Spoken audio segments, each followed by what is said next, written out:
Kalyani melihat adik iparnya dengan wajah memerah padam, dan pakaian acak-acakan keluar dari apartemennya.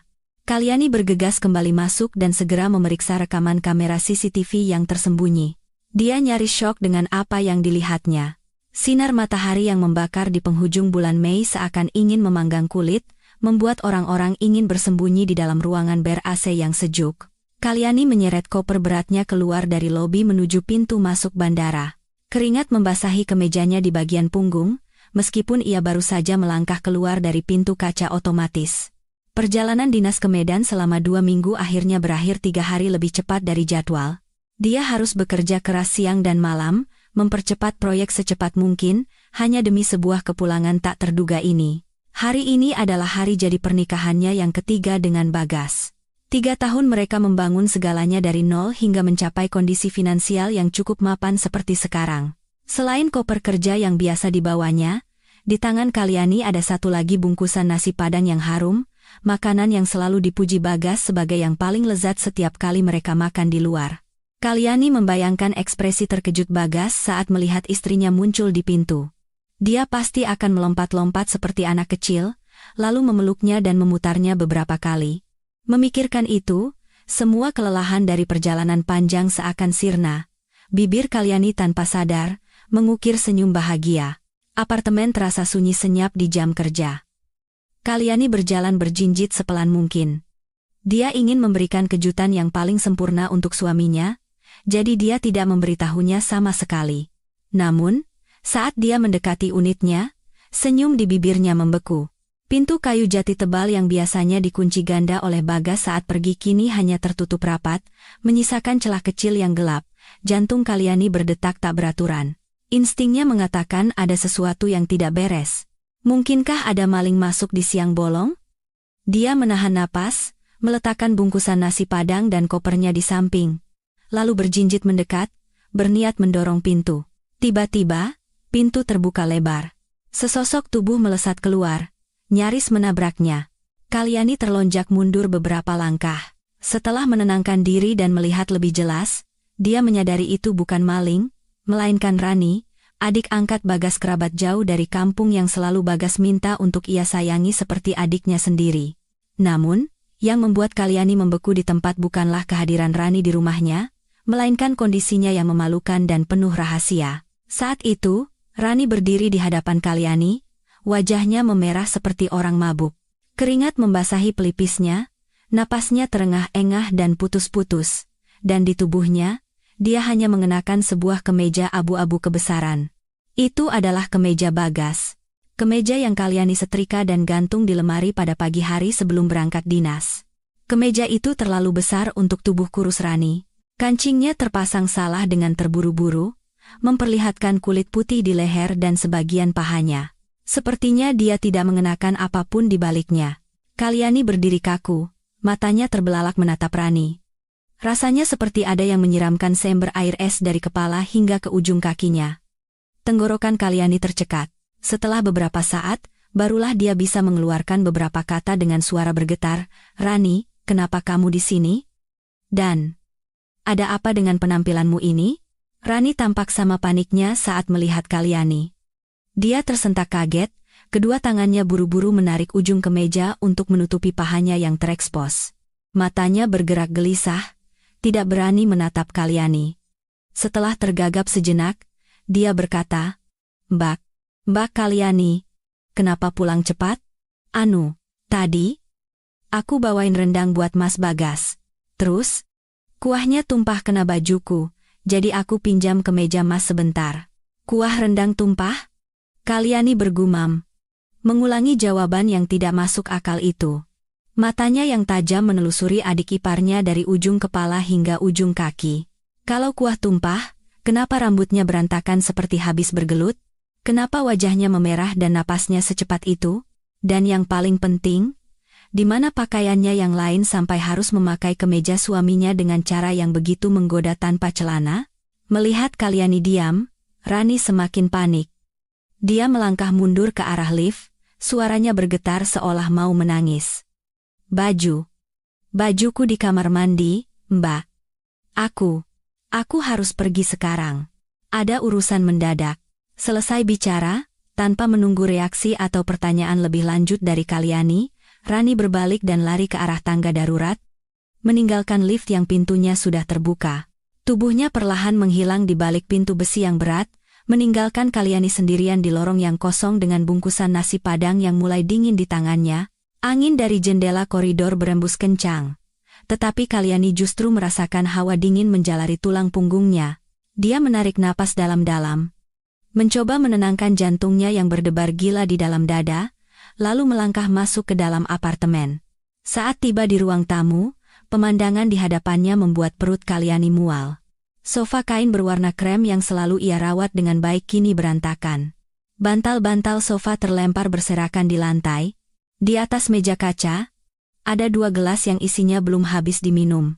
Dan yang lebih mengejutkan, Kalyani melihat noda aneh di karpet bulu di samping kaki sofa.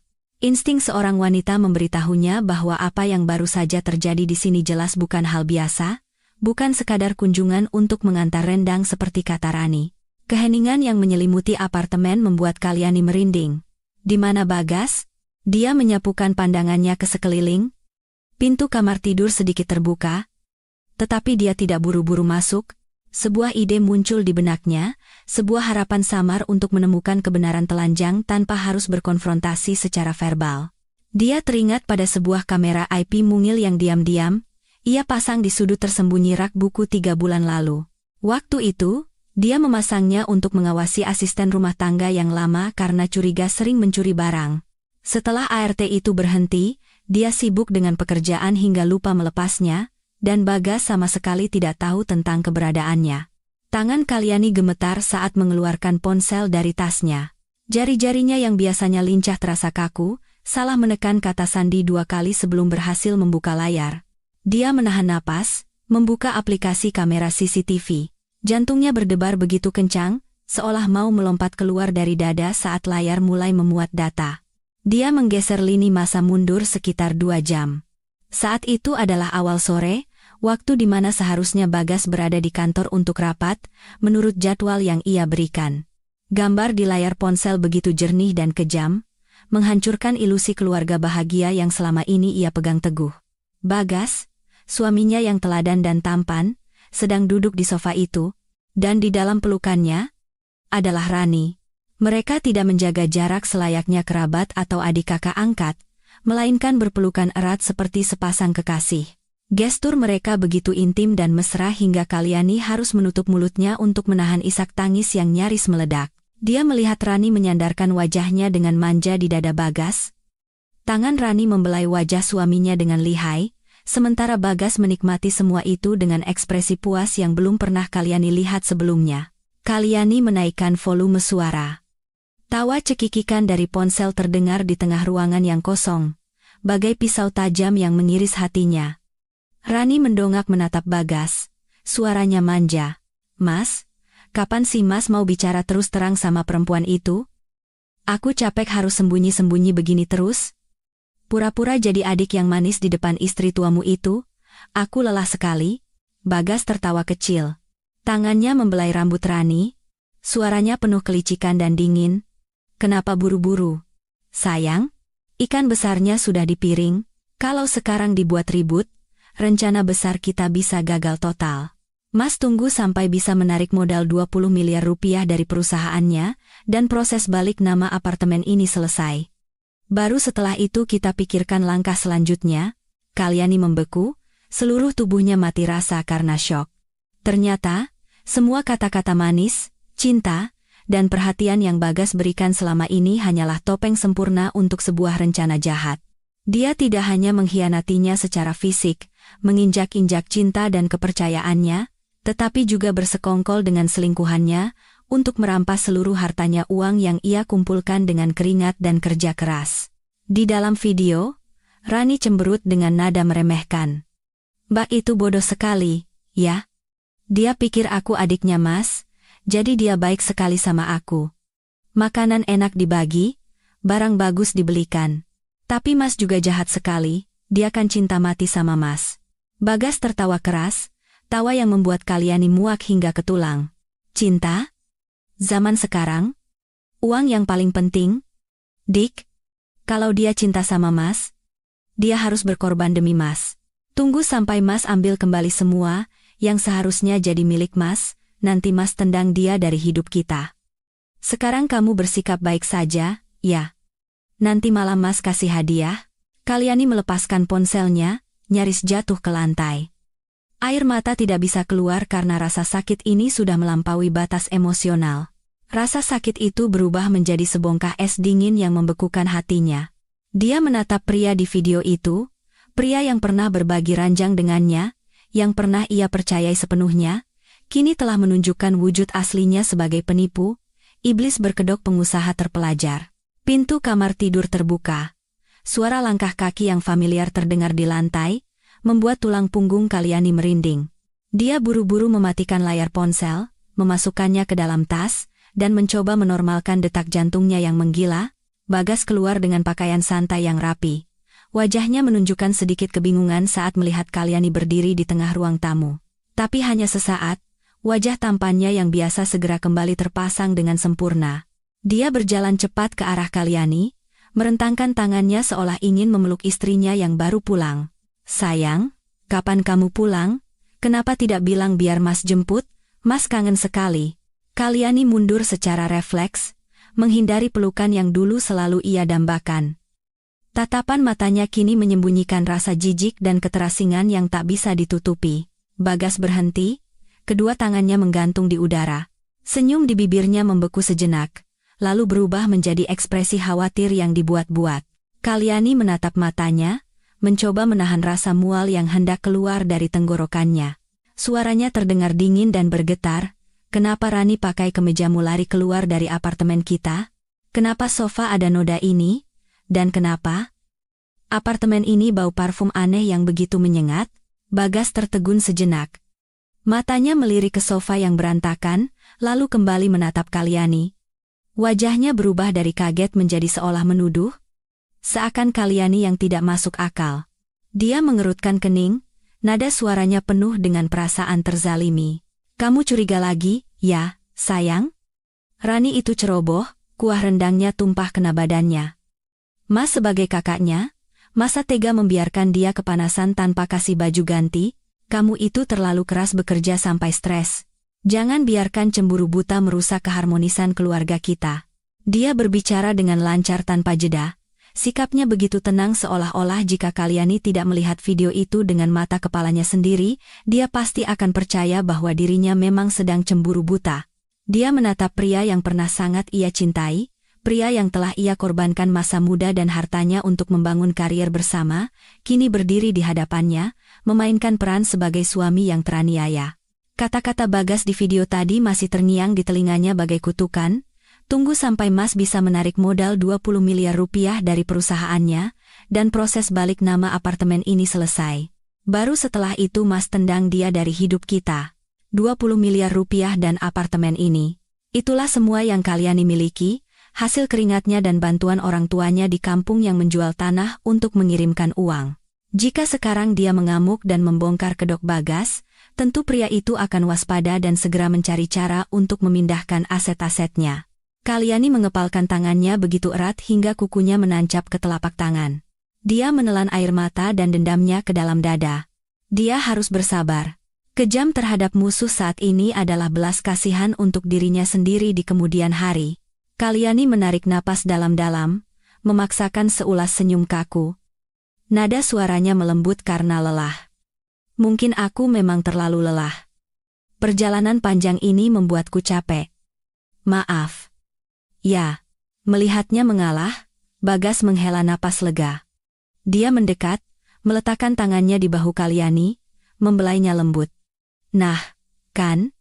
Mas sudah tahu. Istirahat saja. Ya, biar Mas yang bereskan rumah.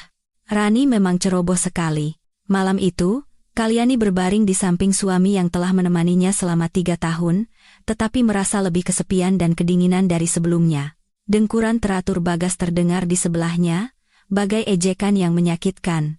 Dia tidur nyenyak setelah menyelesaikan drama kasih sayang keluarga, sementara Kalyani menatap langit-langit kamar yang gelap dengan mata terbuka lebar. Dia diam-diam mengambil ponsel dari bawah bantal, menyalin video itu ke 3 penyimpanan berbeda dan mengirim salinan terenkripsi ke email rahasia yang jarang ia gunakan. Pertarungan ini bukan lagi sekadar perebutan suami, melainkan pertarungan untuk melindungi martabat dan hartanya dari mereka yang ingin menghisap darahnya hingga kering. Keesokan paginya, Kalyani bangun lebih awal, mencoba bersikap senormal mungkin agar Bagas tidak curiga.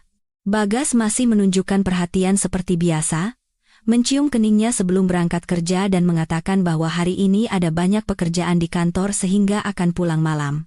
Kalyani tersenyum dan mengangguk, tetapi begitu pintu tertutup, senyum di bibirnya lenyap, digantikan oleh tatapan dingin dan tekad yang kuat. Dia tahu pekerjaan yang dimaksud Bagas adalah menemui Rani untuk menenangkan selingkuhan kecilnya setelah insiden kemarin.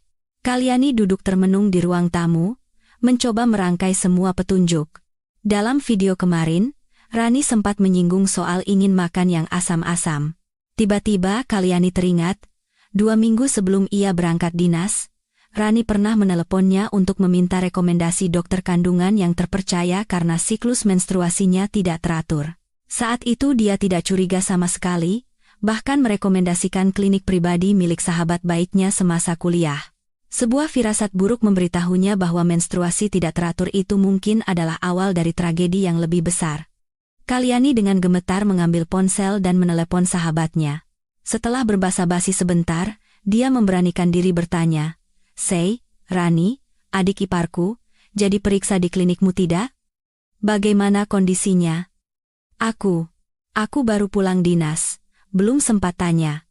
Takut dia malu cerita, di seberang telepon, hening sejenak. Keraguan sahabatnya membuat jantung Kalyani seperti diremas. Sahabatnya menghela napas, suaranya terdengar tidak enak. "Kal, sebenarnya aku sudah mau meneleponmu berkali-kali, tapi takut kamu salah paham. Tapi karena kamu sudah bertanya, aku akan jujur. Dia bukan tidak teratur menstruasinya." Sahabatnya mengirimkan sebuah file rekam medis digital yang baru diperbarui di sistem. Kalyani membukanya. Yang muncul di hadapannya adalah hasil USG hitam putih dengan gambar janin yang meringkuk jelas. Kesimpulan dokter bagai vonis mati bagi pernikahannya, janin berusia 12 minggu, perkembangan normal. Tetapi yang membuat Kalyani nyaris menjatuhkan ponselnya adalah informasi wali yang tertera. Di kolom nama suami, penanggung jawab, nama Bagas tertulis di sana dengan dingin dan kejam. Kalyani terduduk lemas di lantai yang dingin, merasa seolah seluruh udara di ruangan itu tersedot habis. 12 minggu. 3 bulan. Rani sudah hamil 3 bulan, itu artinya, hubungan terlarang ini sudah berlangsung sangat lama, tepat di bawah hidungnya. Sementara dia banting tulang bekerja untuk menafkahi keluarga ini, Bagas tidak hanya selingkuh, dia juga membangun keluarga lain, anak lain, padahal, Bagas selalu berkata padanya, "Kita masih muda, bangun karier dulu sampai stabil, baru punya anak." Ternyata, bukan dia tidak mau punya anak, tapi dia tidak mau punya anak dengannya. Pengkhianatan ini tidak berhenti di level fisik atau emosional, tapi sudah menjadi ikatan darah, sebuah rencana penggantian yang sempurna. Rani, si adik angkat yang lugu dan lemah yang sering Kalyani belikan baju dan lipstik, ternyata adalah serigala berbulu domba yang menggerogoti kebahagiaannya sedikit demi sedikit. Kalyani menatap gambar USG itu, air mata mengalir di pipinya. Dia menyadari dengan pahit bahwa selama ini dia telah memelihara ular di dalam bajunya, memelihara rubah di dalam rumahnya. Kalyani menyeka air matanya dan menyimpan rekam medis itu. Itu adalah bukti kedua. Rasa sakit perlahan berubah menjadi rasa jijik dan amarah yang membara. Dia tidak bisa membiarkan mereka mempermainkannya lebih jauh. Dia ingin tahu lebih banyak tentang adiknya ini, tentang hubungan mereka yang sebenarnya. Karena dia tidak percaya seorang kerabat jauh bisa tidur dengan kakak angkatnya tanpa rasa malu seperti ini. Kalyani mengangkat telepon dan menghubungi kakaknya, Satrio, satu-satunya orang yang bisa ia percayai saat ini. Suaranya terdengar tegas, "Mas Satrio, tolong bantu aku cari detektif. Aku perlu menyelidiki latar belakang Bagas dan Rani secepatnya." Kakaknya, yang pendiam namun sangat menyayangi adiknya, setelah mendengar cerita singkat di telepon, tidak bisa menahan amarahnya. Dia tidak banyak bertanya, hanya menyuruh Kalyani untuk tenang dan menyerahkan semuanya padanya. Malam itu juga, dia merekomendasikan sebuah kantor detektif swasta yang terpercaya. Kalyani bertemu dengan detektif itu di sebuah kafe terpencil, menyerahkan semua informasi yang ia miliki tentang Rani dan kampung halaman Bagas, dengan satu permintaan sederhana namun mendesak. Dia ingin tahu siapa mereka sebenarnya. 3 hari penantian terasa seperti 3 abad. Dia masih harus tinggal serumah dengan Bagas, masih harus melihat wajah munafiknya setiap pagi dan sore. Belakangan ini, Bagas sering pulang malam dengan alasan bertemu klien atau rapat mendadak, tapi Kalyani tahu betul dia sedang menemani Rani yang sedang hamil. Dia memainkan peran sebagai istri yang sibuk dengan pekerjaan, sering mengaku lembur untuk menghindari bertemu suaminya, menghindari tatapan jijik di matanya membongkar segalanya. Hingga pada sore hari ketiga, detektif itu menemuinya dan kakaknya untuk menyerahkan hasil penyelidikan. Kalyani memegang map tebal itu dengan tangan gemetar, membuka laporan mendetail beserta foto-foto lama yang dipindai. Apa yang ia baca membuat tulang punggungnya merinding, rasa dingin menjalar dari kepala hingga ke ujung kaki. Ternyata, selama ini dia hidup dalam sebuah sandiwara yang dirancang dengan sangat rapi. Bukan selama 3 tahun, tapi bahkan sebelum mereka menikah. Laporan itu menyatakan dengan jelas, Bagas dan Rani berasal dari desa yang sama. Rumah mereka hanya berjarak 2 gang. Mereka tidak memiliki hubungan darah, sama sekali bukan kerabat. Fakta yang lebih mengejutkan adalah, mereka adalah sepasang kekasih sejak SMA, cinta monyet yang terkenal seantero desa. Namun, keluarga Bagas miskin dan terlilit utang judi ayahnya. Keluarga Rani pun tidak lebih baik. Ibu mertuanya, Bu Sumiati, wanita yang selama ini ia hormati dan panggil ibu, yang selalu berkata menantu perempuan adalah anak sendiri, adalah sutradara hebat dari sandiwara ini. Dia melihat keluarga Kalyani di kota berada, dan orang tua Kalyani sangat menyayangi putri mereka. Maka, dia merencanakan agar Rani secara resmi diangkat anak olehnya, mengubah panggilan dari kekasih menjadi adik angkat, kerabat jauh, agar Bagas bisa mendekati Kalyani dengan lebih mudah. Tujuan mereka tidak lain adalah menggunakan Kalyani sebagai tangga panjat bagi Bagas, menggunakan uang keluarganya untuk melunasi utang dan mengubah nasib. Kalyani menatap foto lama di mana Bagas dan Rani berpelukan mesra di sebuah acara desa 5 tahun lalu. Saat itu, mereka saling menatap dengan tatapan cinta yang tidak pernah Kalyani dapatkan dari Bagas. Ternyata dia hanyalah cadangan, tambang emas untuk mereka keruk. Bu Sumiati menyuruh Rani tinggal bersama mereka di kota, bukan agar dia bisa belajar dan mencari kerja, melainkan untuk menitipkan rahim, agar Rani bisa melahirkan cucu laki-laki pertama untuknya, dengan biaya hidup dan perawatan yang ditanggung oleh uang Kalyani sendiri. Kakaknya, Satrio, duduk di sebelahnya, wajahnya tegang menahan amarah. Dia memukul meja dengan kepalan tangannya. Brengsek, mereka anggap kamu apa? Sapi perah? Kalyani tertawa pahit, air mata mengalir di pipinya. Iya, Mas. Aku hanya si bodoh di mata mereka. Kebaikan dan kemurahan hatinya telah dimanfaatkan dengan kejam. Citra ibu mertua dari desa yang lugu, yang sering membawakan oleh-oleh, tiba-tiba berubah menjadi sosok penyihir licik yang serakah. Kalyani menutup map itu, menyeka air matanya hingga kering. Rasa sakitnya sudah mencapai puncak. Kini yang tersisa dalam dirinya hanyalah ketenangan yang menakutkan. Dia menoleh ke kakaknya, suaranya tenang namun penuh tekad sekeras baja. Mas, mereka mau main sandiwara. Aku akan main bersama mereka sampai babak terakhir. Tapi tiket masuk untuk menonton sandiwara ini, akan mereka bayar dengan seluruh hidup mereka. Setelah mengetahui kebenaran tentang latar belakang Rani, Kalyani tahu dia harus bergerak lebih cepat sebelum mereka memindahkan semua asetnya. Dia menemui pengacara pribadinya dan seorang teman yang menjabat sebagai kepala akuntan, meminta mereka memeriksa seluruh aliran dana perusahaan dan rekening bersama mereka. Perusahaan rintisan, startup. Milik Bagas sebenarnya 70% modalnya berasal dari uang Kalyani dan orang tuanya. Namun karena percaya pada suaminya, dia membiarkan Bagas tercatat sebagai direktur dan mengelola semuanya. Dia hanya bertugas mendukung dari sisi pemasaran dan memegang saham. Hasil audit awal membuat Kalyani tercengang, meskipun sudah mempersiapkan diri. Bagas telah menggunakan strategi semut membawa gula, perlahan-lahan menarik uang perusahaan secara sistematis selama 6 bulan terakhir. Dia terus-menerus menandatangani kontrak konsultan dan jasa fiktif dengan perusahaan cangkang, atau mentransfer sejumlah kecil uang di bawah ambang batas pelaporan pemegang saham. Total dana yang hilang mencapai hampir 5 miliar rupiah, jumlah yang sangat besar untuk skala perusahaan mereka. Yang mengejutkan adalah tujuan aliran dana tersebut. Semuanya mengalir ke rekening atas nama Nanang. Kalyani meminta detektif untuk memverifikasi dengan cepat dan menemukan bahwa Nanang adalah sepupu kandung Rani, seorang pengangguran pemabuk di kampung. Jelas sekali, Bagas menggunakan Nanang sebagai kedok untuk mencuci uang, mengubah aset bersama mereka menjadi milik pribadi keluarganya. Tetapi kejutan terbesar ada pada transaksi lain. 2 bulan lalu, Bagas menarik sejumlah besar uang dari dana cadangan perusahaan dana yang Kalyani rencanakan untuk ekspansi pasar untuk membeli sebuah apartemen kecil di pinggir kota. Akta jual beli tidak atas nama Bagas, juga bukan atas nama perusahaan. Pemilik apartemen itu adalah Rani. Dia menggunakan uang hasil jerih payah Kalyani untuk membangun sarang cinta bagi selingkuhannya.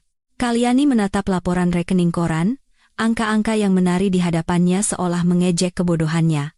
Dia teringat 2 bulan lalu Bagas pulang mengeluh bahwa perusahaan sedang kesulitan keuangan dan perlu menghemat pengeluaran, bahkan menyuruhnya mengurangi belanja. Dia percaya padanya, mengencangkan ikat pinggang, bahkan membatalkan perjalanan liburan ke luar negeri bersama teman-temannya untuk menabung demi Bagas. Ternyata, kesulitan Bagas adalah karena dia sibuk mengumpulkan uang untuk membeli rumah bagi orang lain. Saat Kalyani sedang sibuk dengan tumpukan dokumen, teleponnya berdering. Layar menunjukkan nama Ibu Sumiati, nama yang dulu selalu membuatnya merasa hangat, kini membuatnya merinding. Dia menarik napas dalam-dalam dan menekan tombol jawab. Suara Bu Sumiati terdengar dari seberang. Masih dengan aksen medok yang lugu, tapi kini terdengar begitu munafik. Halo, Nduk Kalyani? Kah? Beberapa hari ini ibu dengar Bagas sibuk sekali kerjanya. Kamu rawat suamimu baik-baik ya? Jangan sampai dia kecapekan. Oh iya. Si Rani lagi kurang sehat, tolong kamu tengok ya. Kalau ada uang, pinjami buat beli obat. Kasihan, anak perempuan sendirian di kota. Kalyani mencengkeram teleponnya, kukunya menancap di casing hingga sakit. Wanita ini baru saja menerima miliaran dari putranya, sekarang masih punya muka meneleponku minta uang untuk menantu kesayangannya. Keserakahan keluarga ini benar-benar lubang hitam tanpa dasar. Kalyani menahan amarahnya, suaranya lembut namun dingin. Iya, Bu. Kalyani tahu. Nanti Kalyani tengok Rani baik-baik, ibu tenang saja. Kalyani menekan kata baik-baik, dalam hati berpikir, aku akan merawat keluarga ibu secara khusus untuk membalas semua yang telah ibu berikan padaku. 2 hari setelah telepon yang penuh dengan aroma uang dan kepura-puraan itu, ibu mertuanya, Bu Sumiati, datang dari kampung. Dia membawa tentengan penuh, mulai dari beras ketan, beras, hingga bungkusan besar ramuan herbal Tiongkok, yang katanya sengaja ia cari sampai ke gunung untuk menyehatkan menantunya. Melihat penampilannya yang tergesa-gesa, berkeringat, dan senyum ramahnya, jika ini adalah Kalyani yang dulu, dia pasti akan terharu hingga menangis. Tapi sekarang, saat menatapnya dari balkon lantai 2, dia hanya melihat sebuah drama murahan yang dimainkan oleh aktris veteran dalam dunia penipuan. Bu Sumiati masuk ke dalam rumah, tawanya menggema di ruang tamu. Dia bertanya dengan antusias tentang pekerjaan Kalyani, apakah makannya teratur, lalu mengeluh kenapa Kalyani terlihat begitu kurus. Kalyani hanya tersenyum tipis, menjawab dengan sopan sambil mengamati setiap gerak-geriknya. Mata Bu Sumiati menyapu seisi rumah dengan cepat, seolah mencari sesuatu, lalu berhenti di pintu kamar Rani dengan tatapan khawatir yang tidak disembunyikan.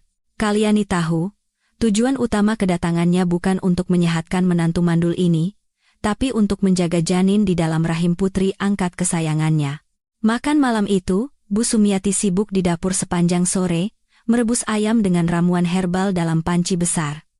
Aroma ginseng dan angko bercampur dengan aroma gurih ayam menyebar ke seluruh rumah. Saat makan, dia menyajikan semangkuk besar sup, tapi alih-alih meletakkannya di depan Kalyani atau Bagas, dia meletakkannya dengan rapi di depan Rani. Melihat tatapan Kalyani, Bu Sumiati buru-buru membela diri, suaranya penuh simpati. Rani lagi kurang sehat, badannya pucat sekali. Ibu masakan sup ini buat dia biar ada tenaga. Kamu, Nduk, makan semur sama tumis kangkung saja dulu ya. Sup herbal ini panas, kamu harus jaga badan biar gampang isi, jangan banyak-banyak makan yang beginian. Kalyani nyaris tertawa keras mendengar alasan konyol itu. Menjaga badan biar gampang isi, tapi tidak boleh makan makanan bergizi, sementara si adik yang lemah itu mendapatkan porsi terbaik. Kalyani melihat Rani menunduk menyeruput supnya dengan nikmat, sesekali melirik Bagas dengan tatapan mesra. Bagas duduk di sebelahnya, menyendokkan lauk untuk ibunya, tapi kakinya di bawah meja dengan lembut menyentuh kaki Rani. Tindakan kecil ini tidak luput dari pandangan Kalyani. Dia menyuap tumis kangkung ke mulutnya, rasa manis sayuran itu terasa getir di lidahnya. Setelah makan, Bu Sumiati menyuruh Kalyani mencuci piring, agar dia bisa berbicara empat mata dengan Rani. Kalyani menurut, membawa piring-piring ke dapur, tapi tidak langsung mencucinya. Dia sedikit membuka pintu dapur, bersembunyi di balik dinding untuk menguping. Suara bisikan Bu Sumiati terdengar. Meskipun pelan, di keheningan malam Kalyani bisa mendengarnya dengan jelas. Kamu makan yang banyak ya, Nduk? Biar cucu laki-lakiku sehat. Ibu sudah ke orang pintar. Katanya anak ini laki-laki, bawa hoki besar. Kamu tenang saja, rawat kandunganmu. Si Kalyani itu bodoh. Dia tidak akan tahu apa-apa. Biarkan saja dia kerja cari uang buat kita. Tunggu cucu ibu lahir sehat, nanti ibu suruh si Bagas tendang dia. Suara manja Rani menjawab, tapi mbak itu lihatin aku terus, Bu. Aku takut. Kalau dia tahu bagaimana? Bu Sumiati tertawa kecil, suaranya sinis, sangat berbeda dengan keramahannya tadi. Takut apa? Rumah ini uang anak ibu yang cari. Ya jelas punya dia. Si Kalyani itu cuma mesin uang sementara, perempuan mandul memang pantas dibuang. Kamu dengar ibu, ya. Jaga kandunganmu baik-baik, semuanya sudah ibu dan Bagas atur. Kalyani berdiri kaku di sudut dapur. Air mata panas mengalir, tapi segera ia seka. Ternyata di mata ibu mertua yang selama ini ia layani dengan tulus, nilainya tidak lebih dari seekor binatang. Wanita itu tidak hanya bersekongkol dengan perselingkuhan putranya, tetapi juga memandangnya sebagai alat, tambang untuk dikeruk habis oleh keluarganya. Kekejaman manusia terkadang lebih menakutkan dari iblis. Kalyani mengepalkan tangannya, bersumpah pada dirinya sendiri bahwa mulai sekarang, tidak akan ada setetes air mata pun yang jatuh untuk orang-orang jahat ini. Malam itu, Bagas tidak tidur di rumah lagi. Dia beralasan harus bertemu klien penting hingga larut malam, menyuruh Kalyani tidur duluan. Kalyani tahu betul betapa penting klien itu, karena begitu dia masuk kamar, dia mendengar pintu kamar Rani terbuka dan suara langkah kaki mereka berdua berjinjit keluar. Mungkin mereka butuh ruang pribadi, atau hanya ingin lari dari tatapan matanya di rumah yang sesak ini. Kalyani tidur sendirian di ranjang yang luas. Jam menunjukkan tengah malam, ponsel di meja samping tempat tidur bergetar, layarnya menyala dalam gelap, menandakan pesan baru dari nomor tak dikenal. Instingnya mengatakan ini bukan pesan spam. Dia mengambil ponselnya, dan apa yang muncul di hadapannya adalah sebuah foto yang membuat darahnya mendidih. Di dalam foto, Bagas sedang tertidur pulas, wajahnya tersenyum santai, dadanya telanjang. Tapi yang menjadi sorotan adalah tangan seorang wanita yang berada di dadanya, jari-jari berkutek merah terang itu membelai kulitnya, disertai pesan singkat yang provokatif, katanya tidur di sebelahmu membosankan, seperti memeluk kayu. Biarkan dia bersama kebahagiaan sejatinya. Kalyani langsung mengenali tangan itu. Jari lentik dengan tahi lalat kecil di jari manis. Itu tangan Rani. Dia tidak hanya merebut suaminya, tapi juga tak tahu malu mengirim foto dari ranjang mereka untuk menantangnya. Rani ingin dia mengamuk, agar Bagas punya alasan untuk menceraikannya. Ini adalah strategi psikologis yang keji. Amarah meledak di dada Kalyani. Dia ingin membanting ponsel ke dinding, ingin berteriak. Tapi bayangan Bu Sumiati berbisik di dapur dan rencana Bagas di video kembali muncul, mengingatkannya untuk tetap tenang. Jika dia mengamuk sekarang, dia akan kalah telak. Kalyani menarik napas dalam-dalam. Jari-jarinya gemetar saat menekan layar, bukan untuk menghapus pesan atau menelepon balik, tapi untuk mengambil tangkapan layar dan menyimpannya. Dia menyimpannya di folder tersembunyi dengan nama bukti selingkuh, lalu mematikan ponsel dan meletakkannya kembali, Dia berbaring. Menarik selimut menutupi kepala, air mata nyaris keluar lagi, tapi dia menggigit bibirnya kuat-kuat. Penghinaan ini akan ia ingat selamanya. Rani pikir dia sedang di atas angin, tapi dia tidak tahu bahwa kesombongan dan kebodohannya akan menjadi jerat yang mencekik lehernya sendiri. Setelah malam provokasi itu, Kalyani tahu dia tidak bisa lagi hanya menunggu dan mengumpulkan bukti secara pasif. Mereka sedang mempercepat langkah untuk menyingkirkannya.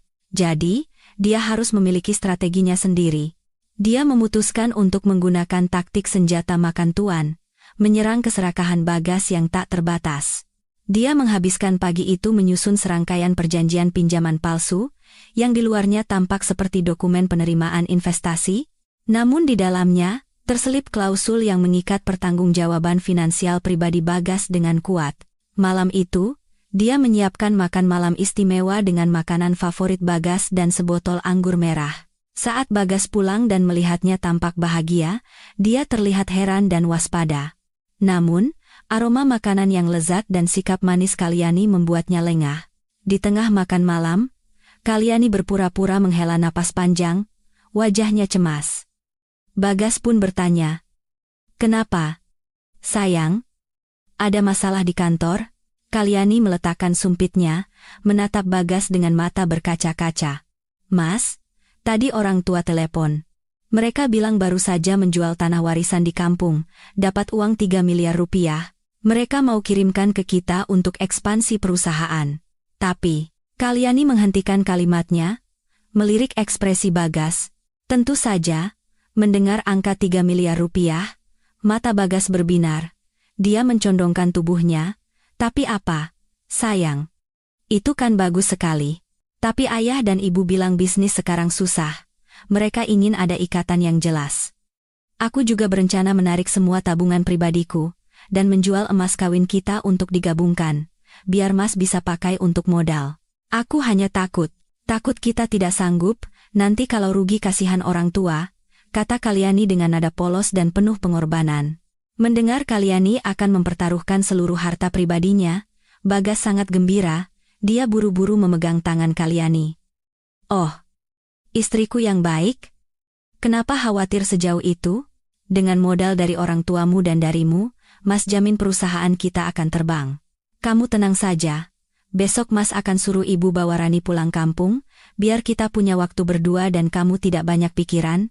Janji akan mengusir Rani terdengar begitu manis, tapi Kalyani tahu itu hanya ilusi. Kalyani mengangguk, berpura-pura terharu. "Iya, Mas, aku percaya. Kalau begitu besok aku minta ayah transfer uangnya. Tapi, orang tuaku itu teliti sekali.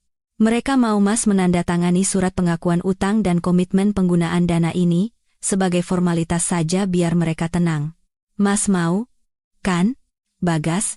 Yang sudah dibutakan oleh bayangan 3 miliar rupiah dan tabungan Kalyani, tidak curiga sama sekali. Dia tertawa santai. "Tentu saja, cuma formalitas, gampang. Apapun yang orang tuamu minta, Mas turuti, asal modalnya ada." Kalyani mengeluarkan map dokumen yang telah ia siapkan, yang berisi surat pengakuan utang pribadi kepada orang tuanya dan surat pernyataan pertanggungjawaban finansial tanpa batas atas utang perusahaan. Bagas mengambil pulpen dan menandatanganinya dengan cepat, tanpa membaca detail tulisan kecil di bagian bawah tulisan yang akan mengubahnya menjadi debitur raksasa saat semuanya terbongkar. Memegang dokumen dengan tanda tangan basah Bagas, Kalyani merasa lega. Bagas mengira baru saja mendapatkan durian runtuh. Padahal dia baru saja menandatangani vonis mati untuk asetnya sendiri. Perangkap telah tertutup. Setelah mendapatkan surat pengakuan utang itu, Kalyani tahu inilah saatnya untuk membongkar segalanya. Dia tidak tahan lagi berpura-pura menjadi istri bodoh. Rasa jijik sudah mencapai puncaknya. Dia memutuskan untuk mengakhiri semuanya pada makan malam hari itu juga, makan malam di mana ia diam-diam mengundang kakaknya, Satrio, dan pengacaranya, Pak Wijaya, sebagai tamu penting untuk konsultasi investasi, padahal sebenarnya untuk menjadi saksi dan pelindungnya. Makan malam berlangsung dalam suasana yang canggung namun penuh ketegangan. Bagas dan Rani yang katanya akan dipulangkan tapi masih duduk di sana terlihat sangat gembira. Mereka terus menyajikan makanan untuk Satrio dan Pak Wijaya, sambil berceloteh tentang proyek-proyek impian mereka. Bu Sumiati juga duduk tertawa-tawa, sesekali menyindir Kalyani soal anak. Tapi hari ini, Kalyani tidak lagi menunduk diam. Dia duduk tegak, matanya menyapu wajah-wajah munafik itu dengan senyum misterius. Ketika semua sudah selesai makan, Bagas mulai membahas soal transfer dana investasi. Mas Satrio, kira-kira kapan ayah dan ibu akan transfer uangnya? Saya sudah tidak sabar mau mulai proyek, nih. Satrio meletakkan sendoknya, menatap lurus ke mata Bagas, suaranya dingin, uangnya pasti ada. Tapi bukan untuk investasi buatmu, melainkan untuk biaya hidup adikku setelah dia keluar dari sarang iblis ini. Bagas terperangah, senyumnya lenyap. Mas ngomong apa? Sarang iblis apa? Tiba-tiba, Kalyani sengaja menjatuhkan ponsel di tangannya ke meja kaca. Terdengar bunyi klik, dan rekaman suara yang sudah ia atur sebelumnya otomatis menyala dengan volume paling keras. Suara Bagas dan Rani sore itu menggema di tengah ruangan yang sunyi. Tunggu sampai Mas bisa menarik modal 20 miliar rupiah, nanti Mas tendang dia dari hidup kita. Si Kalyani itu bodoh. Wajah Bagas berubah dari merah menjadi pucat pasi, lalu ungu. Dia melompat ke arah ponsel, mencoba mematikannya. Matikan. Kamu gila ya? Tapi Satrio lebih cepat. Dia merebut ponsel itu, dan berdiri menghalangi Bagas. Tubuhnya yang tinggi tegap bagai benteng. Pak Wijaya dengan tenang mengeluarkan kamera video kecil, merekam semua kejadian. Rani ketakutan, bersembunyi di belakang Bu Sumiati, wajahnya pucat. Bu Sumiati ternganga, mangkuk sup di tangannya jatuh dan pecah berkeping-keping. Kalyani berdiri, menatap tajam ke arah Bagas, suaranya tegas dan berkuasa, menanggalkan semua kepasrahan yang ia tunjukkan selama ini. Kaget, Mas? Kamu pikir aku benar-benar bodoh? Aku tahu semuanya. Dari pelukanmu dengan adik angkatmu ini, sampai anak di dalam perutnya, dan rencana penggelapan dana perusahaanmu itu, dasar bajingan. Bagas menatap Kalyani, matanya memerah. Kepanikan bercampur amarah membuatnya tampak menyedihkan. Dia menunjuk wajah Kalyani, berteriak, Kau berani menjebakku? Kalyani tertawa keras, tawanya menggema. Menjebak? Dibandingkan dengan apa yang keluargamu lakukan padaku, ini hadiah kecil. Sandiwara sudah berakhir, Bagas, saatnya kalian semua membayar keserakahan dan kejahatan kalian. Ruang tamu yang pernah menjadi saksi kebahagiaan mereka kini terasa sesak seperti liang lahat. Topeng pria terpelajar Bagas telah terlepas, menyisakan sosok pria rendah, egois, dan serakah hingga ke tulang. Dia tidak bisa lagi mempertahankan ketenangannya, melainkan menunjukkan sisi beringasnya. Bagas mengamuk, menyapu piring dan mangkuk di meja hingga jatuh berantakan. Suara pecahan keramik membuat Rani menjerit dan terduduk di belakang sofa sambil memegangi perutnya. Dia menunjuk wajah Kalyani, suaranya penuh kebencian. Kamu pikir kamu siapa? Punya uang sedikit lalu bisa merendahkan keluargaku? Ya, aku selingkuh, aku punya anak dengan orang lain. Tapi pernah kamu tanya dirimu sendiri kenapa aku begitu? Itu semua karena kamu. Kalyani menatapnya, rasa sakit telah hilang. Berganti menjadi rasa jijik, Bagas terus berteriak. Setiap katanya bagai belati beracun. Lihat dirimu. Siang malam kerja, pulang dengan muka masam, badanmu kering kerontang. 4 tahun menikah, kamu tidak bisa memberiku satu anak pun. Kamu mau membuat keluargaku punah tanpa keturunan? Rani tidak sepertimu, dia lembut, pengertian, dan yang terpenting, dia memberiku kesempatan menjadi seorang ayah, sesuatu yang tidak akan pernah bisa kamu berikan. Tuduhan kejam itu membuat Kalyani tertawa getir. Ternyata, semua pengorbanannya, malam-malam tanpa tidur demi melunasi utang keluarganya, semua itu sia-sia di matanya. Nilainya hanya diukur dari kemampuannya melahirkan anak. Mas bicara bagus sekali, jawab Kalyani tenang, suaranya dingin. Lalu selingkuh, menipu, menggelapkan uang perusahaan, itu caramu membalas istri yang membangun segalanya bersamamu dari nol? Mas menyalahkanku tidak bisa punya anak, tapi apa Mas pernah mau kuajak periksa ke dokter? Atau Mas terlalu sibuk memindahkan uang untuk membangun sarang baru? Bagas terdiam sejenak, lalu tertawa sinis, senyumnya tampak mengerikan.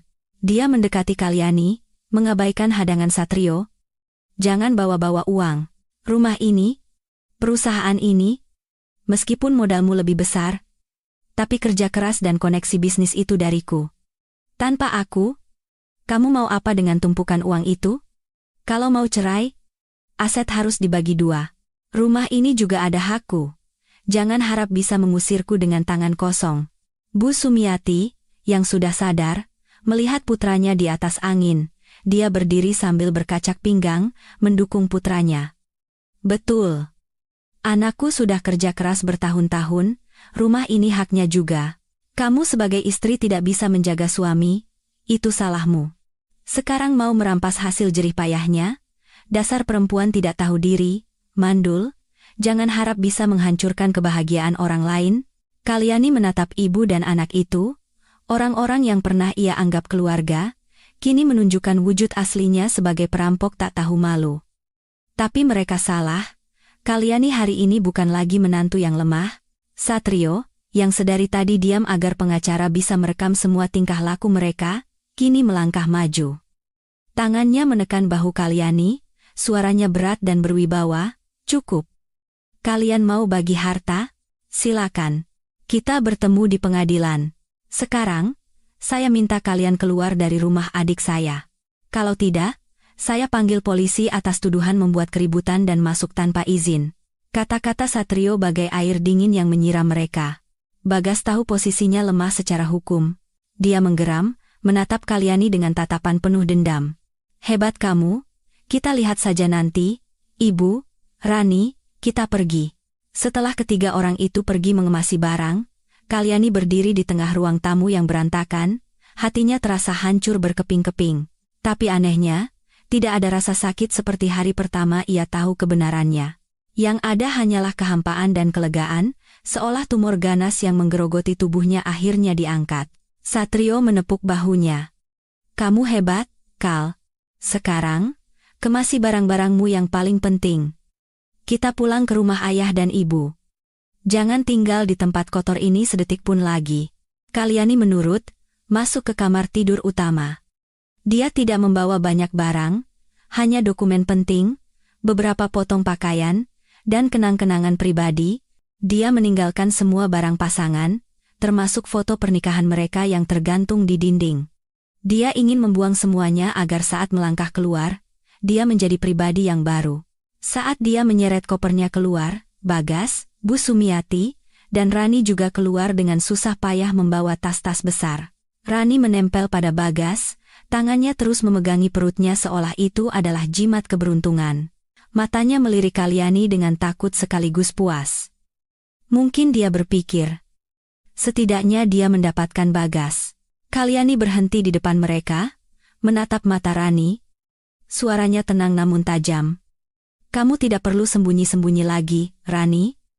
Nikmati saja kebahagiaan singkatmu ini, karena yang kamu rebut dariku bukanlah berkah, tapi karma.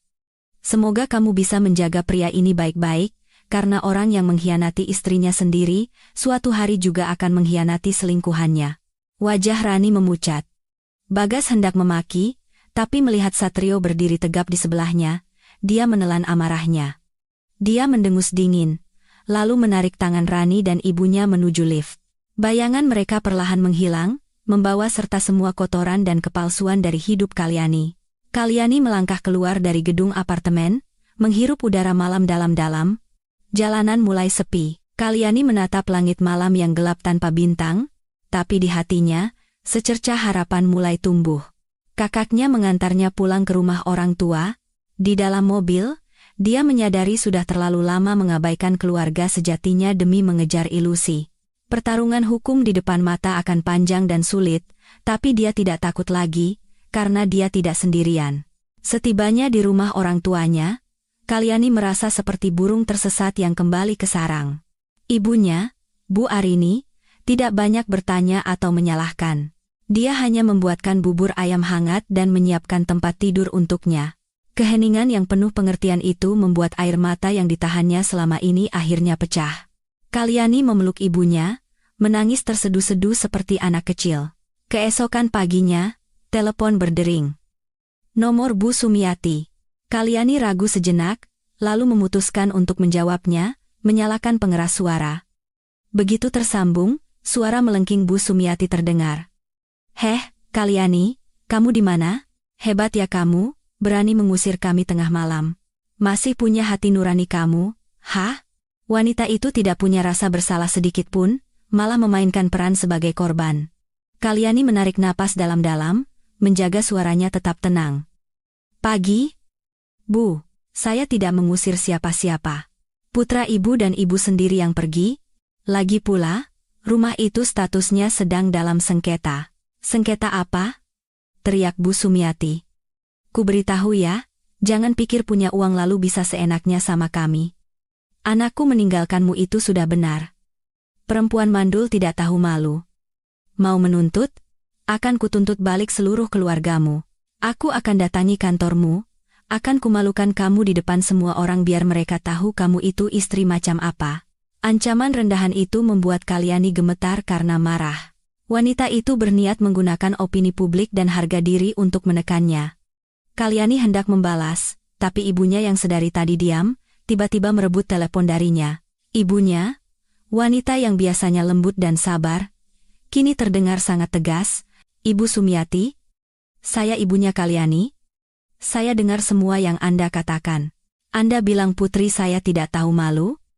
Lalu putra Anda yang tidur dengan adik angkatnya sampai hamil, lalu mengeruk uang istrinya itu disebut apa? Anda mau mengganggu di kantor putri saya? Silakan. Tapi saya ingatkan, rekaman telepon ini sudah saya simpan. Kalau Anda berani menyentuh sehelai rambut atau harga diri putri saya akan menuntut Anda atas pencemaran nama baik. Jangan salahkan saya kalau nanti kita tidak lagi pandang kekerabatan. Di seberang telepon hening. Bu Sumiati pasti kaget. Dia tergagap beberapa makian tak jelas lalu menutup telepon. Ibunya meletakkan telepon, menatap Kalyani. Tidak usah takut nak. Orang seperti dia hanya berani pada yang lemah. Semakin kita mengalah, semakin mereka menjadi-jadi. Mulai sekarang, ada ibu di sini, tidak ada yang boleh menyakitimu lagi.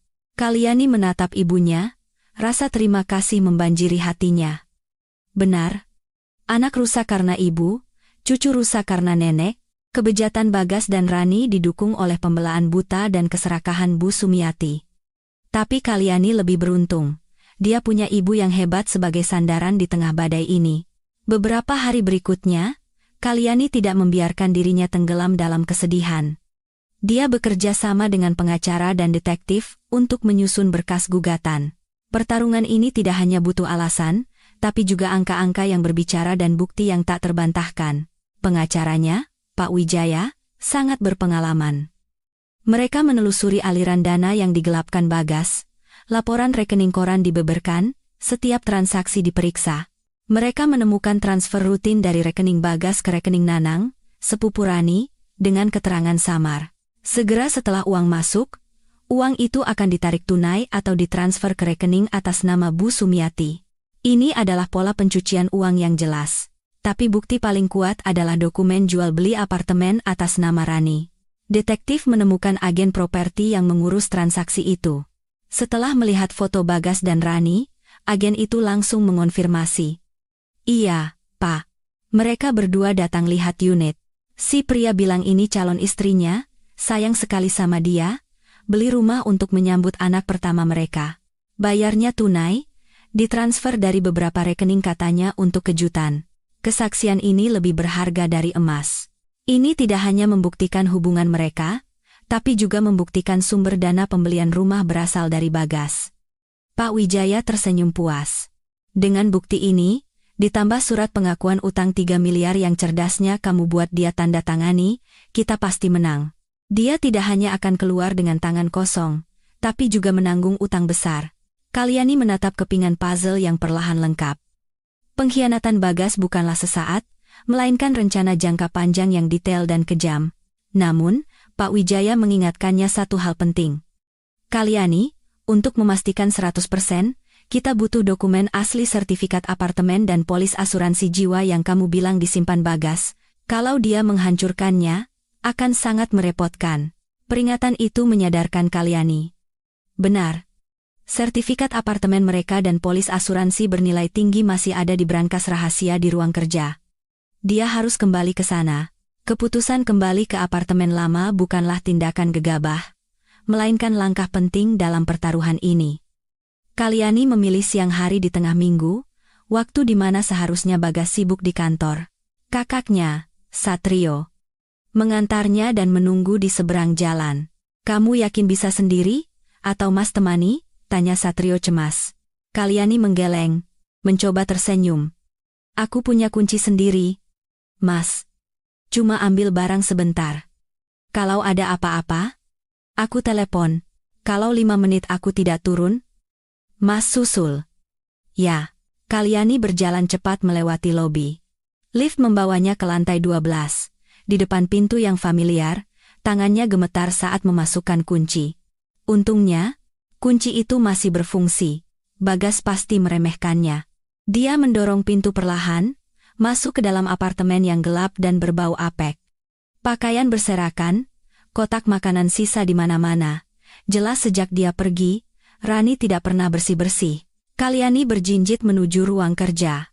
Dia mendorong deretan buku tebal, memperlihatkan brankas kecil di dinding. Tangannya gemetar saat memasukkan kombinasi tanggal ulang tahun ibunya. Brankas terbuka. Dia bergegas mengambil map berisi sertifikat dan polis. Semua masih utuh. Tapi saat tangannya menyentuh dasar brankas, jarinya mengenai benda keras. Kalyani menariknya keluar. Sebuah buku harian bersampul kulit hitam yang sudah usang. Kalyani membukanya. Tulisan tangan Bagas yang ia kenal muncul di hadapannya. Tanggalnya membuatnya terperangah. 1 bulan sebelum Bagas mulai mendekatinya. Hari ini, bulan, tahun. Ibu bilang si Kalyani dari kota. Keluarganya baru jual tanah dapat uang banyak. Kalau aku bisa pacari dia, uangnya bisa dipakai buat bayar utang judi bapak. Anaknya kelihatannya lugu, gampang dibodohi. Setiap baris bagai pisau tumpul yang menggores hatinya. Ternyata pertemuan takdir mereka, semuanya adalah sandiwara. Dia terus membalik halaman. Hari ini, bulan, tahun, dia terima lamaranku, nangis terharu. Perempuan memang suka kata-kata manis. Ibu suruh cepat nikah, biar uangnya bisa ditarik buat modal. Si Rani di kampung nangis terus, harus dibujuk kalau aku nikah sama si Kalyani cuma karena uang. Tunggu bulu bebek gendut ini habis kucabuti, nanti aku jemput dia. Air mata Kalyani menetes di atas kertas. Ternyata, di mata pria yang ia puja, dia hanyalah bebek gendut yang harus dicabuti bulunya. Dia membalik ke halaman terakhir. Perusahaan mulai untung, tapi si Kalyani ini pelit sekali, susah ditarik uangnya. Ibu suruh cari akal, bilang saja dia mandul biar tertekan. Rani juga sudah tidak sabar mau ke kota, harus mulai pelan-pelan pindahkan aset ke Nanang, lalu beli rumah buat Rani. Hidup sama istri tua ini bikin muak.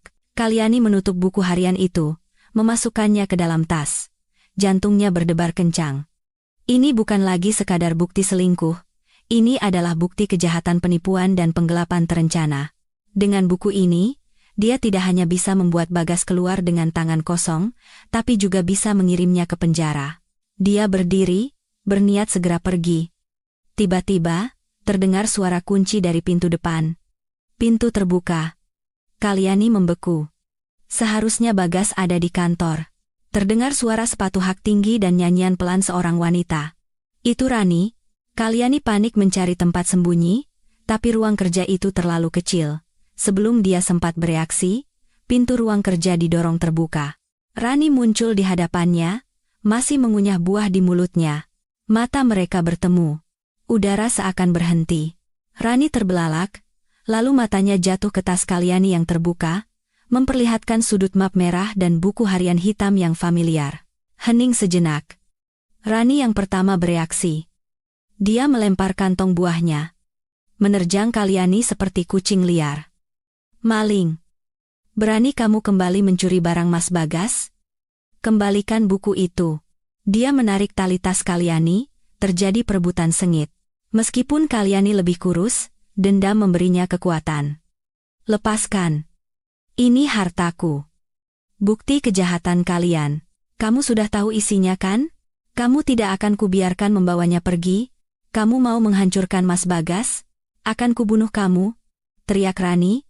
Wajahnya memerah karena marah. Kukunya yang panjang mencakar tangan Kalyani. Kalyani mencoba mendorongnya, berusaha tidak mencederai bayi di perutnya.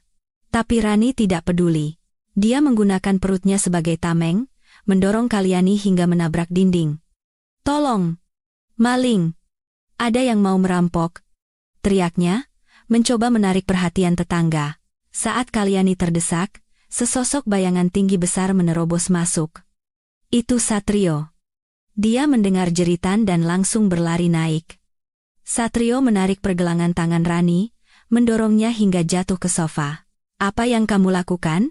Berani sekali kamu menyakiti adikku." Rani langsung menangis histeris. "Aduh, dia menyakiti orang hamil.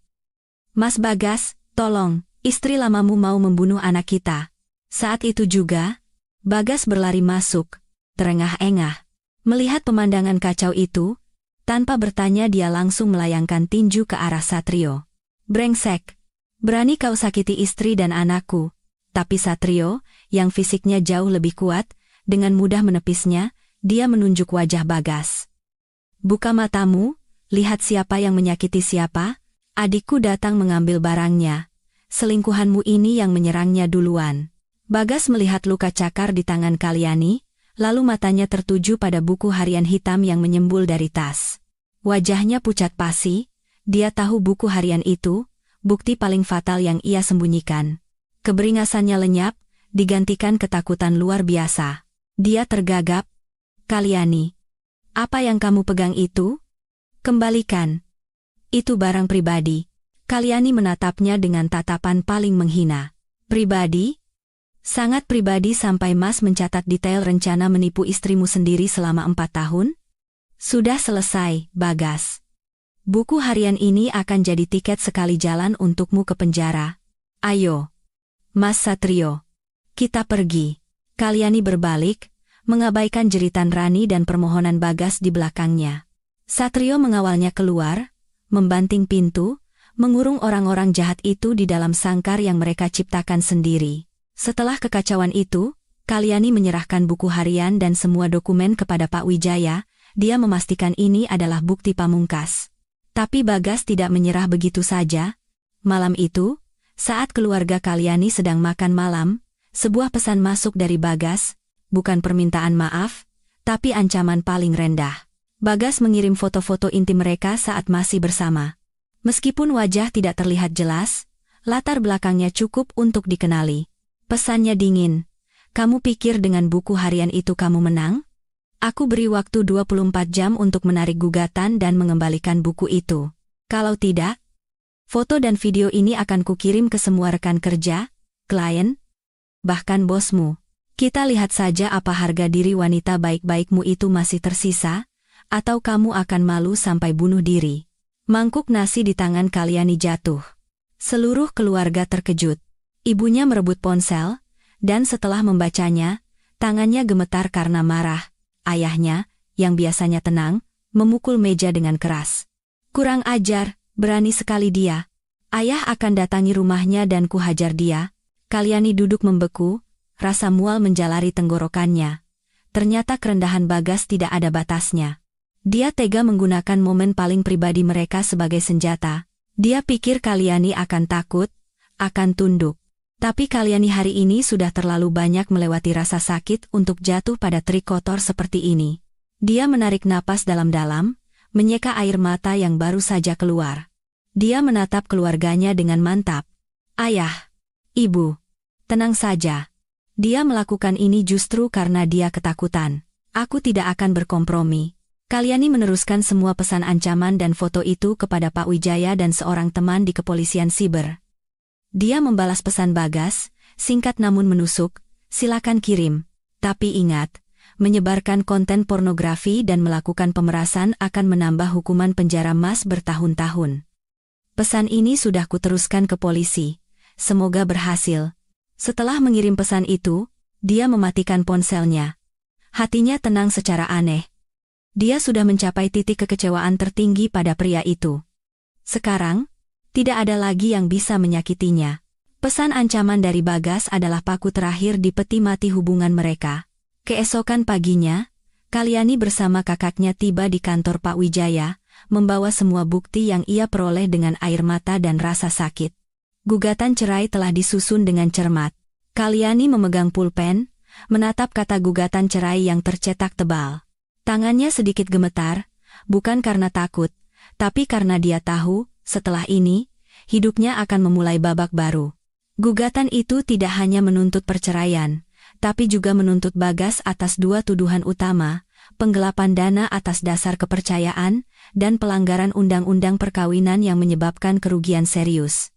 Bersamaan dengan itu, dia juga meminta pengadilan untuk membekukan sementara semua aset Bagas dan Rani. Kalyani menandatangani namanya. Tulisan tangannya tegas dan kuat. Saat itu, ia teringat hari ia menandatangani akta nikah. Dulu ia gemetar karena bahagia, kini ia gemetar untuk membebaskan dirinya. Setelah mendaftarkan gugatan di pengadilan, Kalyani melangkah keluar. Langit hari itu biru cerah. Dia tahu jalan di depan masih terjal, tapi dia tidak lagi merasa sendirian. Malam berikutnya, telepon rumah berdering. Nomor Bu Sumiati. Ibunya menyalakan pengeras suara. Suara Bu Sumiati tidak lagi melengking, melainkan memelas. Bu Arini, tolong bicaralah pada Kalyani. Kenapa harus sekeras ini? Suami istri kan bisa dibicarakan baik-baik, ibunya menjawab dengan tenang. Bu Sumiati, baru sekarang ibu ingat kekerabatan, waktu putra Anda selingkuh, waktu Anda menerima selingkuhannya di rumah, waktu Anda mendukungnya menggelapkan harta putri saya, apa ibu ingat kata baik-baik? Putri saya baik, tapi tidak bodoh. Biarkan hukum yang memutuskan. Di seberang telepon hening, lalu Bu Sumiati kembali dengan nada mengancam yang lemah. Jangan keterlaluan. Kalau Bagas sampai menyebarkan foto-foto itu, Kalyani juga yang hancur. Ibunya tertawa. Silakan saja suruh putra Anda menyebarkannya. Putri saya sudah melaporkan pemerasannya ke polisi. Kalau disebar, hukumannya akan bertambah berat. Sampai jumpa di pengadilan. Setelah menutup telepon, Kalyani tahu Bu Sumiati benar-benar panik. Dia takut putranya masuk penjara, takut kehilangan sumber uang. Sementara Rani, si penambang emas itu, pasti gemetaran. Jika Bagas kehilangan segalanya, sandarannya akan runtuh. Bayi di dalam perutnya yang dulu menjadi senjata, kini bisa menjadi beban. Perpecahan mulai terlihat di aliansi iblis itu. Pada hari sidang pertama, hujan turun deras. Kalyani mengenakan setelan hitam yang elegan, tampak percaya diri. Di sebelahnya ada orang tua dan kakaknya. Bagas sudah datang lebih dulu, duduk di kursi terdakwa, tampak kuyu dan jauh lebih tua. Bu Sumiati duduk menyusut di belakang. Rani tidak datang, dengan alasan sakit. Sidang dimulai. Bagas, dengan arahan pengacaranya, memainkan peran sebagai korban. Dia bilang perusahaan merugi, uang yang ia transfer adalah untuk membayar utang rentenir, bukan penggelapan. Dia menyangkal hubungannya dengan Rani, dan mengatakan kehamilan Rani adalah kecelakaan dengan pacarnya di kampung yang ia tolong karena kasihan. Dia bahkan menuduh Kalyani paranoid dan posesif karena tekanan belum punya anak. Mendengar kebohongan tak tahu malu itu, Kalyani harus mencengkeram meja agar tidak berteriak. Dia tega menggunakan isu anak untuk merendahkannya di depan pengadilan. Ketika giliran pihak Kalyani, Pak Wijaya berdiri dengan tenang. Dia memegang sebuah map tebal dan USB kecil. Yang mulia, pihak tergugat telah menceritakan sebuah kisah yang sangat menyentuh. Sayangnya, itu semua bertentangan dengan fakta. Untuk membuktikan kebohongan sistematis dari tergugat, saya izin menyajikan bukti-bukti berikut.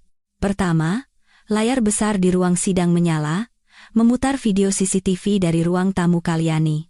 Rekaman Bagas dan Rani berpelukan mesra, beserta percakapan rencana penggelapan mereka menggema dengan jelas. Wajah Bagas pucat pasi. Kedua, Pak Wijaya menunjukkan hasil tes DNA yang membuktikan 99,99% bahwa Bagas adalah ayah biologis dari anak yang dikandung Rani. Kebohongan Bagas terbongkar telak, dan serangan pamungkas, Pak Wijaya mengeluarkan buku harian bersampul kulit hitam. Dan ini, Yang Mulia, adalah bukti terpenting.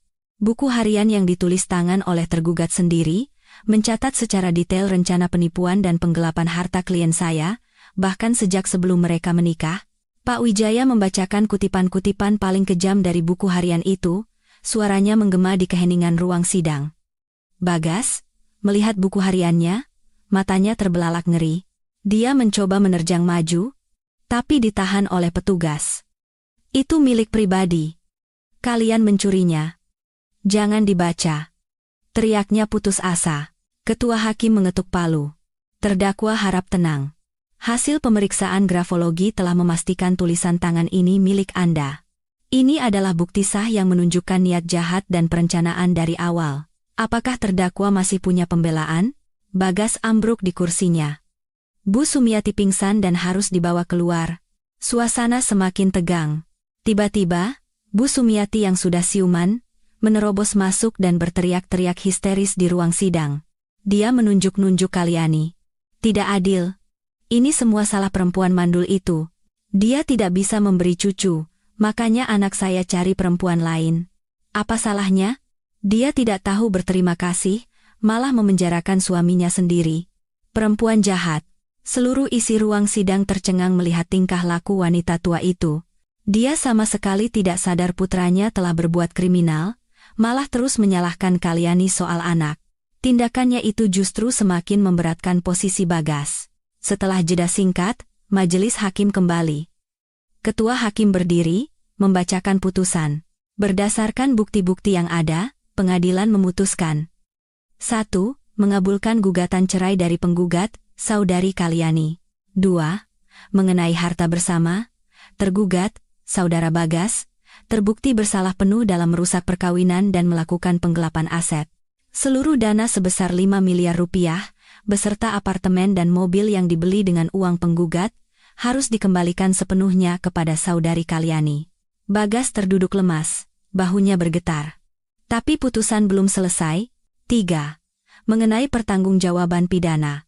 Terdakwa, Saudara Bagas, terbukti secara sah dan meyakinkan melakukan tindak pidana penggelapan dalam jabatan dengan nilai yang sangat besar dan terencana. Menjatuhkan hukuman penjara selama 3 tahun, palu diketuk. Keadilan telah ditegakkan. Bagas diborgol. Dia menoleh ke arah Kalyani untuk terakhir kalinya, matanya penuh penyesalan dan ketakutan. Tapi semuanya sudah terlambat. Kalyani melangkah keluar dari gedung pengadilan. Hujan telah reda. Sinar matahari sore menembus awan. Dia menghirup udara segar kebebasan. Meskipun putusan sudah jatuh, Rani masih menolak pindah dari apartemen kecil itu, dengan alasan sedang hamil dan butuh istirahat. Kesabaran Kalyani habis. Dia mengajukan permohonan eksekusi paksa. Pagi itu, Kalyani datang bersama juru sita. Setelah pintu didobrak, Rani muncul dengan penampilan kacau. Melihat Kalyani, dia langsung menjatuhkan diri di lantai, berteriak-teriak, "Tolong! Istri tua suamiku datang merebut rumah, mengusir orang hamil. Di mana hati nurani kalian?" Tetangga mulai keluar melihat keributan. Kalyani menatap drama murahan itu tanpa simpati. Dia melangkah maju. "Hentikan sandiwaramu, Rani. Pengadilan sudah memutuskan. Rumah ini didapat secara ilegal. Kamu mau pergi sendiri? Atau diseret keluar?" Juru sita juga memperingatkannya. Sadar tidak bisa lagi berbuat apa-apa, Rani bangkit dengan susah payah, menatap Kalyani dengan penuh kebencian, lalu mulai mengemasi barang-barangnya seadanya. Mobilnya di parkiran juga disegel dan diderek. Dia kehilangan segalanya. Setelah diusir, Rani tidak punya tempat tujuan. Dia tidak berani pulang kampung karena hamil tanpa suami. Akhirnya dia mendatangi Bu Sumiati, yang kini tinggal di sebuah kontrakan petak kumuh setelah rumahnya di kampung disita untuk membayar utang judi suaminya. Bu Sumiati tidak lagi menganggap Rani menantu kesayangan. Di matanya, Rani adalah biang keladi yang membuat putranya dipenjara dan keluarganya hancur. "Buat apa kamu kesini? Pergi sana!" teriaknya sambil melempar barang-barang Rani keluar. Rani menangis, berlutut memohon. "Bu, aku hamil cucu laki-laki ibu. Aku mau tinggal di mana?" Akhirnya, Bu Sumiati mengizinkannya tinggal. Bukan karena kasihan, tapi karena masih berharap pada cucu laki-lakinya. Tapi hidup mereka di kontrakan sempit itu bagai neraka. Mereka terus bertengkar. Bu Sumiati memaksa Rani yang hamil besar untuk ikut memulung dan mencuci piring. Suatu hari, Kalyani kebetulan lewat pasar dan melihat seorang wanita hamil sedang duduk di tumpukan sampah, memunguti botol plastik. Meskipun wajahnya tertutup masker, Kalyani tahu itu Rani. Rani melihat mobil Kalyani lewat, matanya terkejut, lalu cepat-cepat menunduk menyembunyikan wajahnya yang memalukan. Kalyani tidak berhenti, hukuman terbesar untuk Rani bukanlah cemoohan, tapi kenyataan pahit yang sedang ia jalani. Suatu sore, telepon Kalyani berdering. Nomor tak dikenal. Itu suara Bu Sumiati, terdengar lelah dan putus asa. Kalyani, nak, ibu tahu ibu tidak punya hak meneleponmu. Tapi ibu sudah susah sekali, rumah sudah dijual, uang sudah dikembalikan padamu. Sekarang ibu harus cuci piring, tapi masih tidak cukup untuk bayar kontrakan, tolonglah ibu, nak. Kalyani berdiri diam menatap hujan di luar jendela, hatinya tidak merasa iba sedikit pun. Bu Sumiati, hubungan kita sudah berakhir sejak hari ibu menghina saya di pengadilan. Uang yang ibu kembalikan itu memang milik saya. Ibu masih sehat, masih bisa bekerja, itu cara ibu menebus dosa. Saya bukan lembaga amal, dan saya tidak punya kewajiban menafkahi orang yang sengaja menyakiti saya. Di seberang telepon hening, lalu terdengar isakan. Ibu tahu. Ibu salah. Telepon pun ditutup. 3 bulan setelah putusan, Kalyani menerima surat dari penjara. Tulisan tangan Bagas yang gemetar. Di dalamnya, Bagas menuliskan penyesalan yang mendalam. Dia sadar betapa berharganya Kalyani setelah kehilangan segalanya. Sejak dia masuk penjara, Rani tidak pernah sekalipun menjenguknya. Hanya ibunya yang tua renta sesekali datang membawa makanan seadanya. Dia meminta maaf dan berharap Kalyani hidup bahagia. Kalyani melipat surat itu dan menyimpannya. Dia tidak akan membalasnya. Keheningan adalah jawaban terbaik. Dia tidak lagi membencinya, hanya menganggapnya orang asing yang pernah singgah dalam hidupnya, meninggalkan pelajaran yang mahal. Setelah mendapatkan kembali semua uang dan asetnya, Kalyani memutuskan untuk merombak total apartemennya. Dia mengecat ulang dengan warna cerah, mengganti semua perabotan, menghapus setiap jejak Bagas. Barang-barang lama ia sumbangkan. Rumah itu kini terasa terang dan penuh kehidupan, mencerminkan kepribadiannya sebagai wanita mandiri. Karirnya di perusahaan juga melesat. Tanpa beban masalah rumah tangga, dia bisa fokus sepenuhnya. Atasan melihat potensi dan kerja kerasnya, dan mempromosikannya menjadi direktur pemasaran. Di hari pelantikannya, dia menerima buket bunga dan tepuk tangan meriah, senyumnya tulus dan penuh percaya diri. Dia sadar, wanita paling cantik adalah saat mereka mandiri dan mencintai diri mereka sendiri. 6 bulan berlalu. Kehidupan Kalyani kembali tenang. Suatu sore di akhir pekan, dia duduk di kafe langganannya. Dia kini aktif di sebuah yayasan amal, membantu anak-anak kurang mampu. Di sana, dia bertemu Ardi, seorang insinyur sipil yang berjiwa seniman. Ardi tahu masa lalunya, tapi tidak pernah menghakimi. Dia hanya hadir di sisinya dengan tenang, berbagi cerita lucu, dan perlahan menyembuhkan hatinya yang pernah terluka. Hari itu, Ardi menemuinya di kafe, membawa sebuah pot sukulen kecil. "Untukmu," katanya sambil tersenyum. "Tanaman ini sangat kuat.